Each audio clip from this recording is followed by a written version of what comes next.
સુરત શહેર પોલીસ કમિશનરનો નો ડ્રગ્સ ઇન સુરત સિટી અભિયાન અંતર્ગત ઉમરા પોલીસની સર્વેલન્સ ટીમે પેટ્રોલિંગ દરમિયાન મળેલી બાતમીના આધારે એક શંકાસ્પદને હાઇબ્રિડ ગાંજાના જથ્થા સાથે ઝડપી પાડી વધુ પૂછતાછ હાથ ધરી છે.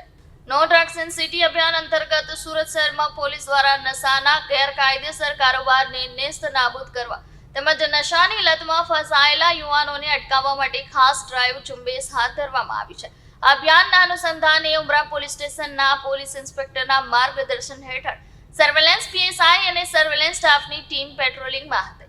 પેટ્રોલિંગ દરમિયાન મળેલી ચોક્કસ અને વિશ્વસનીય માહિતીના આધારે પોલીસે સિટી લાઇટ વિસ્તારમાં આવેલ અગ્રસેન પોઈન્ટ શોપિંગ સેન્ટરના ખુલ્લા પેસેજમાંથી એક ઇસમને ગાંજાના જથ્થા સાથે ઝડપી પાડી કાયદેસરની કાર્યવાહી હાથ ધરી છે. ઝડપાયેલા ઇસમની વધુ પૂછપરછ ચાલુ છે અને પોલીસ દ્વારા તેના નેટવર્ક તથા અન્ય સંડોવાયેલા લોકો સુધી પહોંચવા તપાસ તેજ કરવામાં આવી છે.